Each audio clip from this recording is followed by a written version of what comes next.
Hey everybody, it's Aaron. Seth wanted me to make a video of how I put my stunt sabers together because they're really simple, fairly inexpensive, easy solution for people who want to go this route. Everything here is the custom saber shop parts, with the exclusion of these little chassis that I design in 3D print. You can come up with other designs if you're interested in these. They're really inexpensive. Seth bought a bunch from me.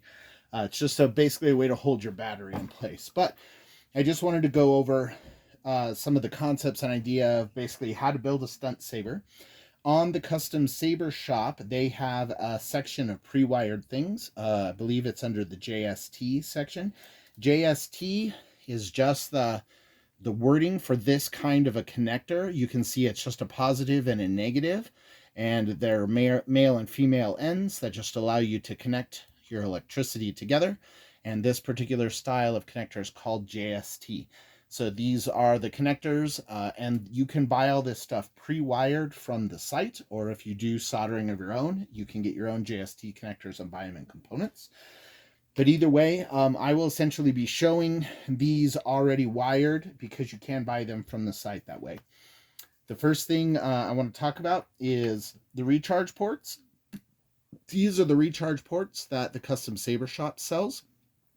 They also sell an in-hilt piece that allow these to thread directly into the hilt, so they screw right into the bottom, and there's no need for this nut that's on here. It'll just screw right into place, and you'll be able to hold those there. These are the silver ones. These black ones that I like using are designed for a 12mm switch port, and I actually was only able to find these when I bought them. I bought them through SaberForge years ago, and I bought a whole bulk bunch of these, so I use these whenever I get the chance. So the bottoms that I'm using on mine are designed for a 12mm switch port, but you'll buy the ones, if you buy them, designed for the recharge ports that they sell.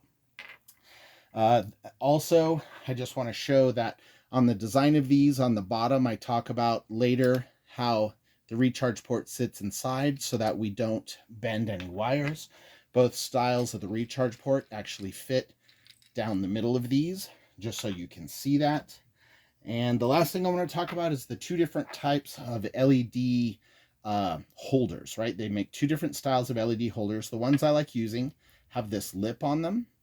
And what that's for is whatever your last piece you put in the chain, that lip is big enough it catches on this internal machined part. And then when you add your emitter to said piece, it holds it tightly in place, so you'll hear there's no rattling or anything of that nature. It just holds everything tightly together so that you get a good solid build out of your piece. So those are the ones that I like using. But if you wanted a piece where your saber ends up being longer and you don't want the emitter to be right at the end, you want some blade to go down inside the tube, they sell these ones without a lip where these actually disappear down and they'll go all the way through the length of your saber. The only thing is, if you use these, it's a really good idea wherever you want your LED to rest to drill and tap a hole so that you can add a set screw to hold this, part way down so that your blade can go down into this rather than being limited by how deep your emitter is, right? So this is just another version. I don't use these, but they do make and sell them if that's how you designed ultimately and wanted to build your saber. So with that, I'm just going to talk about going through and building a saber. Hopefully this won't be too long-winded and will make sense. So when you're building a stunt saber, since light is all we want, really all you need is an LED. The LEDs I use the single LEDs, and I use blue ones. The reason I do single is it draws less power, so the battery lasts longer. I also do blue because you don't need to add a resistor into your wiring. So that's just one less thing that you have to deal with. There's no resistor in there. I also really like the blue because it works with the photon blades, and photon is my preferred way. But to actually make a stunt saber work, really all you need is power and an LED. That's all you need. And just putting this so that it rests inside the tube, you'll have a light up saber, right? That's all you need. But because we don't want the saber to be on all the time, and we don't want to have to take our saber apart in order to turn it on, that's why we add a recharge port. So a recharge port will be wired with one female and one male, and like I said, you can get these pre-wired from the company. So they'll come with these wires on them. And you'll notice that the battery has a male, so it plugs into the female side. And then the female from your LED will plug into the male side. And you have light. But the reason this recharge port is so important is just simply by adding a kill key, we can cut the power off in between, so we don't have to disassemble the entire saber. Now, the recharge port also allows you to plug in a recharge, and you can recharge your battery, again, without having to disassemble your saber. So you can both recharge and turn the power off just by adding this in the middle of the chain. So you'll see that's, in the middle from the light to the battery. And that's all there is to the electronics. It's really straightforward, really simple build to put together. Beyond this piece, really all you have to do is design how you want your saber to look. And you can do that. The TCSS has a visualizer online you can kind of build with, as well as you can look through other parts. Remember, you want to make sure you don't make it too long. If you're going to use this for TSL, make sure you follow the rules so that your saber fits in whatever you're going to build. But I want to show you my build. That's what Seth asked me to make a video for, and that's what I'm going to show you. So I start with a pommel with the recharge port already mounted inside of it. And the first thing I do is I add one of these short pieces because I'm going to be building essentially a battery holder out of the saber itself. And I want the battery holder down near the pommel, so it adds a few extra ounces of weight closest to the end of the saber, which helps balance out the blade on the far end. So you'll notice in my design here, I've got a cutout that's kind of wide and then a thin cutout that goes the whole length. We've already talked that this hole is big enough that your recharge port fits inside of there, so you won't bend any of the cords or cables that are in there. And this long slit exists so that the wires from the recharge port will actually fit inside of this, so that you'll see that they don't get bent or pinched, and then they can reside in this little slit when you put the battery in, so that they're not being pinched in the up against the side of the saber itself. Now on the other side of this, you'll see this is kind of a wider port. On the batteries themselves, when you buy these are the 18650s sized batteries. I buy the extra long life ones, but you can get whatever size you want. Remember, the more milliamps, the longer the battery lasts. But these batteries, when you feel, it's really hard to see on camera, but there is essentially a piece of metal that runs from the top to the bottom of the battery that is underneath the shrink wrap, right? So the battery isn't perfectly round. And this little piece I don't want to have getting rubbed up against the metal of the tube itself. I want to make sure that the shrink wrap doesn't get cut and that this doesn't make contact with the saber itself. So I've cut this little edge out so that you can line that piece of the battery up, and it will keep that from being pushed up against there. Now this hole itself is designed so that when I put the battery in, it actually pushes the saber, the chassis, away from the edges, so it's wider at the top than it is at the bottom. So basically, the further I push this down into this battery holder part that I'm creating, the tighter it becomes. So I want to line up my wires in here so that they're not being pinched, and I push this down basically until it gets seated and I can't comfortably push it down anymore. And I have created a battery holder. This is incredibly snugly held in place and won't move around while you fight.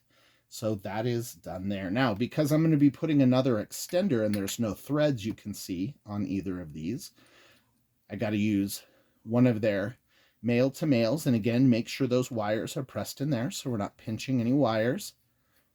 You thread your male to male. We're going to be doing my main saber first.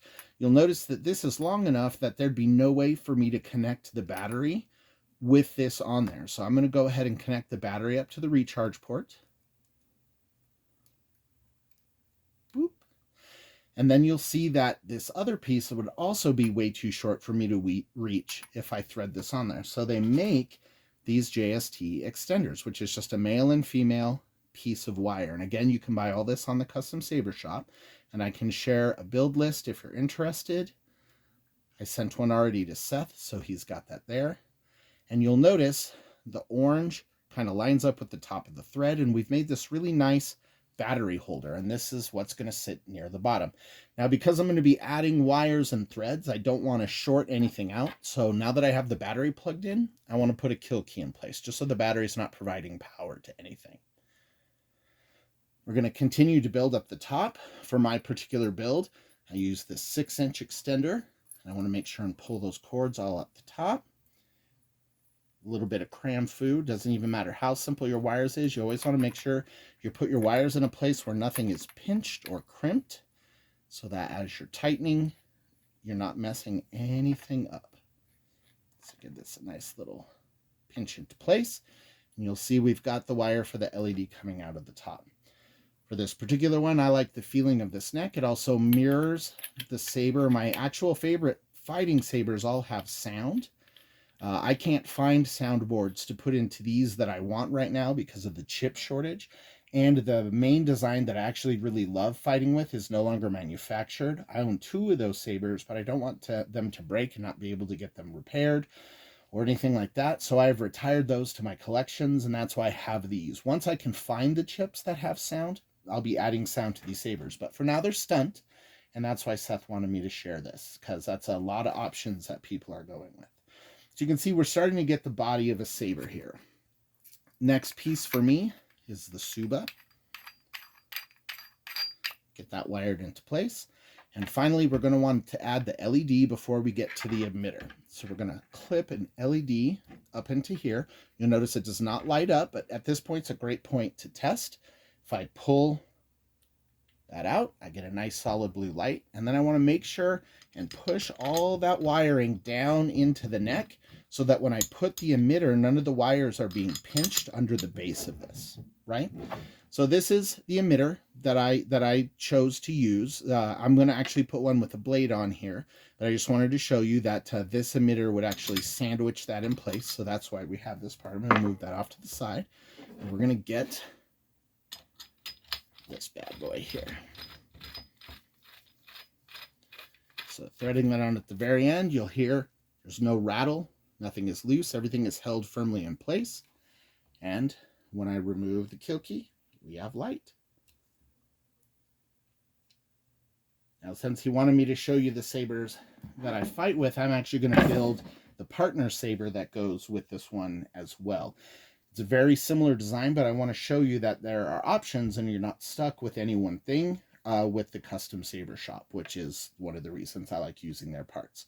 So again, I'm going to build a battery holder out of the bottom, put one of these small pieces, and a male to male. Get those nice and snugly put into place. And I take a battery and I find the edge. There we go. And I line that up with the back, slide it into place, put these wires so they are in line there so nothing gets pinched. And then I take and press this nice and snugly into place, like so, right? Again, at this point, I go ahead and plug in the battery and an extender, because once I start building other pieces, reaching down inside is going to be really, really tough. This one, I use a really short extender. The other one was a 6-inch extender. I think this is a 3-inch extender, if I remember correctly. So we have 2 short pieces together. Again, I like the look of the neck, and I also like the way it feels when I hold it, especially with my gloves. It lets me know where my hand is very easily on the saber. Let's thread that into place. Suba. Thread this bad boy into place.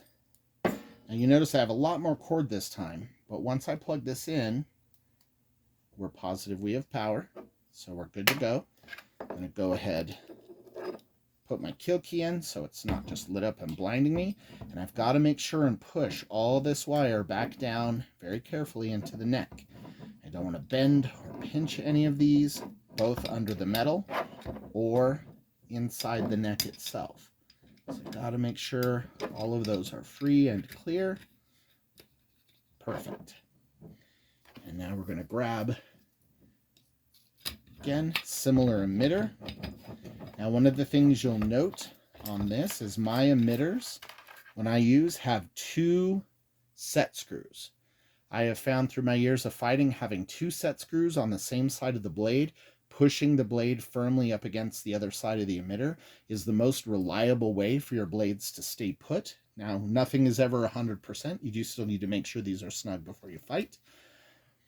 But these are my sabers, and you'll see the difference in size, but similarity in breadth. So hopefully I'm going to share this with Seth. Hopefully that's what he was looking for. If not, we'll make another video, Seth. Just let me know.